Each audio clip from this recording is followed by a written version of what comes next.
لیکن اگر اللہ آپ کا سینہ کھول دے اور آپ کو اپنے خواب کی تعویل معلوم ہو جائے، جیسے جب یوسف علیہ السلام نے خواب دیکھا اور اپنے والد کو بتایا تو ان کے والد کو اسی وقت اس خواب کی تعویل معلوم ہو گئی۔ پھر آخر میں یوسف علیہ السلام نے اپنے والد سے یہ بات کہی بھی کہ ابا جان یہ اس خواب کی تعویل ہے جو میں نے بچپن میں دیکھا تھا، اس لیے کہ آپ ایک خدا کے ساتھ جڑے ہوتے ہیں ابراہیم علیہ السلام کی طرح، جنہوں نے پوری دنیا سے کنارہ کشی اختیار کی اور ایک اللہ کی طرف یکسو ہو کے کہہ دیا، اعلان کر دیا کہ میں پہلا مسلمان ہوں۔ نبی کریم صلی اللہ علیہ وآلہ وسلم کی سنت ہی یہ ہے۔ قرآن میں اللہ تعالیٰ یہ فرماتے ہیں، یہ آیت ہے کہ یا رسول صلی اللہ علیہ وآلہ وسلم، اگر کہیں آپ ترشرو ہوتے تو یہ لوگ آپ کے دائیں بائیں سے چھٹ جاتے، یہ جو آپ کی نرم خوئی ہے اس کی وجہ سے یہ آپ کے ساتھ ہیں۔ بسم اللہ الرحمن الرحیم۔ کیمیا گھر کی ایک اور غزل، اس کے اوپر ایک چھوٹی موٹی سی گفتگو کرتے ہیں۔ اس غزل کا جو ردیف ہے وہ ہے مقصد بن گئی۔ اگین میں مسلسل اپنی شاعری میں یہی بات کر رہا ہوتا ہوں کہ جیسے جیسے آپ کی ذات تبدیلی کے مختلف مدارج سے گزرتی ہے تو ویسے ویسے وہ کیا کھوتی ہے اور کیا پاتی ہے۔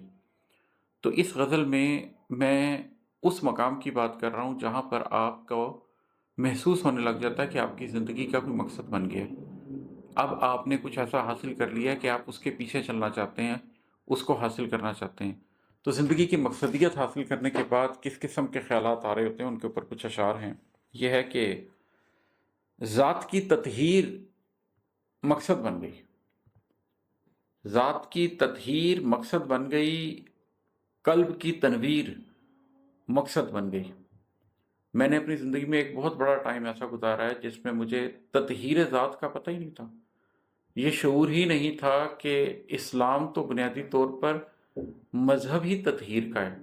آپ پورا قرآن اٹھا کر دیکھ لیجئے، قرآن ہمیں کیا بتاتا ہے؟ وہ ہمیں بتاتا ہے تطہیر اخلاق، وہ ہمیں بتاتا ہے تطہیر کردار، وہ ہمیں بتاتا ہے تطہیر اعمال، وہ ہمیں بتاتا ہے تطہیر بدن، وہ ہمیں بتاتا ہے تطہیر خورد و نوش۔ ہر چیز میں صفائی کی بات کرتا ہے، اسی لیے تو کہا گیا کہ صفائی نصف ایمان ہے۔ تو جب یہ احساس ہوا تو اس کے بعد ذات کی تطہیر مقصد بن گئی۔ یہ ایک میرے لیے مقصد بن گیا کہ اپنے آپ کو صاف کرنا ہے۔ میں نے اپنی زندگی میں جب اپنی لائف مشن سٹیٹمنٹ لکھی، بڑی محنت کر کے اس کو تیار کیا، تو وہ جو سینٹنس بنا اس کے اندر میں نے 5 ویلیوز کو چنا، اور وہ 5 ویلیوز تھیں پیورٹی، پرپس، گروتھ، لرننگ اور کمٹمنٹ، کہ میں ان 5 چیزوں کے ساتھ زندگی گزاروں گا۔ اور ان میں جو پہلی چیز تھی جو ان پرائرٹی میں پہلے نمبر پہ میں نے رکھی تھی وہ پیورٹی تھی، اور جو میں نے اپنی لائف مشن سٹیٹمنٹ بنائی تھی وہ فکرہ یوں تھا کہ the purpose of my life is to live a pure and purposeful life through growth, learning and commitment, کہ میری زندگی کا مقصد یہ ہے کہ میں ایک پاک، صاف اور بامقصد زندگی گزاروں گا، گروتھ کے ذریعے، لرننگ کے ذریعے اور کمٹمنٹ کے ذریعے۔ تو جب آپ کی زندگی کا مقصد یہ بن جائے کہ ذات کی تطہیر کرنی ہے، اور پھر کیا ہوتا ہے، قلب کی تنویر مقصد بن گئی، کیونکہ جب ذات کی تطہیر ہوتی ہے تو آپ کا قلب جاگنا شروع ہو جاتا ہے۔ آپ کو شعور نہ بھی ہو اس بات کا تو بھی جب آپ اپنے بدن کی تطہیر کرتے ہیں، اپنے کردار کی تطہیر کرتے ہیں، اپنے اخلاق کی تطہیر کرتے ہیں، صرف طیبات کھانے لگ جاتے ہیں،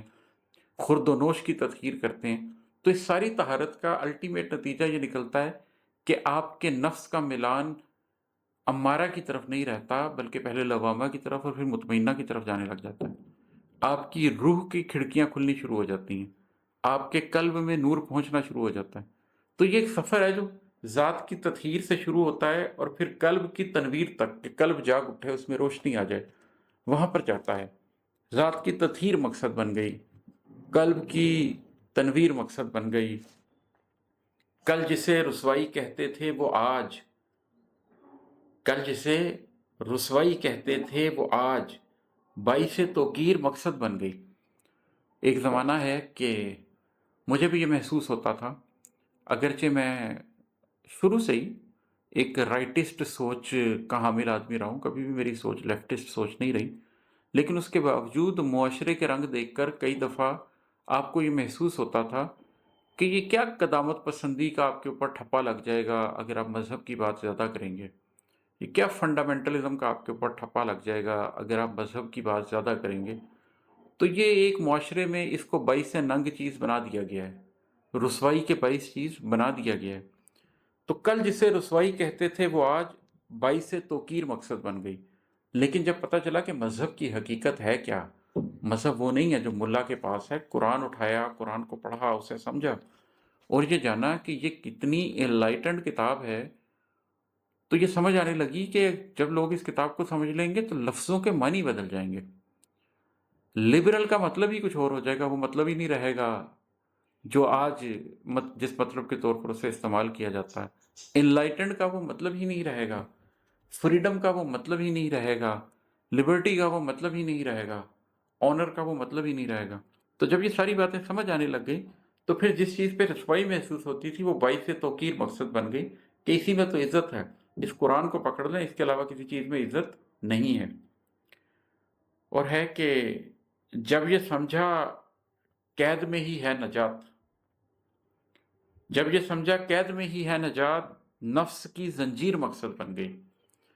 جب اس بات کی سمجھ آئی کہ اپنی ذات کو قید کر لینا، خود کو مقید کر لینا، راہ نجات ہے ہی اس کے اندر۔ جب یہ بات سمجھ آ گئی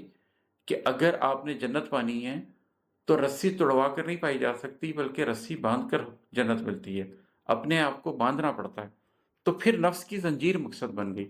پھر اپنے نفس کو زنجیر میں باندھ کے رکھنا ایک مقصد بن گیا۔ ایک زمانے میں بہت خواہش تھی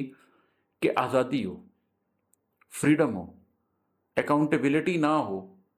لیکن پھر یہ بات سمجھ آ گئی کہ نہیں، اللہ سے بھاگ کر آپ کہیں نہیں جا سکتے سوائے اس کے کہ اللہ ہی کے دامن، اللہ ہی کی آغوش میں چلے جائیں، اسی کی رحمت کے امیدوار بن جائیں۔ تو جب آپ ایسا کرتے ہیں تو پھر آپ کو لگتا ہے کہ آزادی تو ہے ہی خود کو باندھنے میں، آزادی تو ہے اس بات پہ کہ اپنے نفس کو باندھ لیا جائے تاکہ آپ کے قلب آزاد ہو سکے اور آنے والی زندگی میں آپ کا سفر روشن ہو سکے۔ اور ہے کہ رمز رکھنے تھے تو چپ سادھے رہے، رمز رکھنے تھے تو چپ سادھے رہے، اذن پر تحریر مقصد بن گئی۔ اس شعر کا حال میں آپ کو کیا بتاؤں، یہ میری پہلی کتاب کے پہلے مصرے پر ہی چلی جاتی ہے بات کہ 7 سال چپ سادھی، بات تب بنی جا کر، ایک ایک پہر سینچا، ذات تب بنی جا کر۔ ایک وقت تھا جب قلب کے اوپر رمز کھل رہے تھے، اس کے اندر پھر چپ سادھنا ہی مجھے مناسب لگا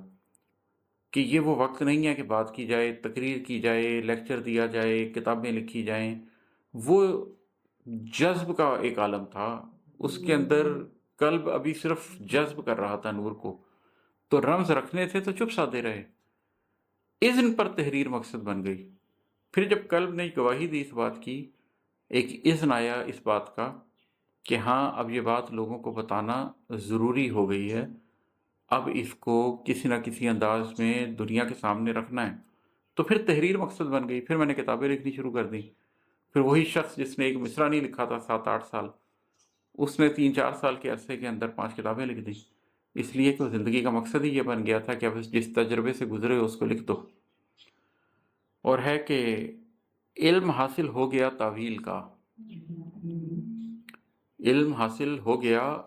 تعویل کا، خواب کی تعبیر مقصد بن گئی۔ اگر آپ اپنی زندگی میں کوئی خواب دیکھیں اور آپ کو اس خواب کی تعبیر نہ معلوم ہو، آپ اس خواب کی تعویل ہی نہ کر سکتے ہو، تو پھر وہ خواب آپ کے لیے کوئی معنی نہیں رکھتا۔ لیکن اگر اللہ آپ کا سینہ کھول دے اور آپ کو اپنے خواب کی تعویل معلوم ہو جائے، جیسے جب یوسف علیہ السلام نے خواب دیکھا اور اپنے والد کو بتایا تو ان کے والد کو اسی وقت اس خواب کی تعویل معلوم ہو گئی۔ پھر آخر میں یوسف علیہ السلام نے اپنے والد سے یہ بات کہی بھی کہ ابا جان یہ اس خواب کی تعویل ہے جو میں نے بچپن میں دیکھا تھا۔ تو جب آپ کو خواب کی تعویل معلوم ہو جائے اپنی زندگی کے خواب کی، پھر کیا ہوتا ہے، خواب کی تعبیر مقصد بن گئی کہ آپ نے یہ بات جان لی ہے نا کہ آپ نے جو خواب دیکھا تھا اس کی تعویل کیا ہے۔ اب آپ جان گئے ہیں تو اب آپ اس کو حاصل کرنے میں لگ جاتے ہیں، اس خواب کو تعبیر میں کنورٹ کرنے میں آپ کی پوری زندگی لگ جاتی ہے، پوری زندگی کی محنت لگ جاتی ہے۔ ایسے نہیں ہوتا کہ آپ کو کوئی خواب آیا ہے، کوئی بشارت ملی ہے تو اس کے بعد آپ ہاتھ پہ ہاتھ دھر کے بیٹھ گئے ہیں کہ مجھے تو بشارت مل گئی ہے تو میرے لیے تو یہ چیز ہو جانی ہے۔ نہیں،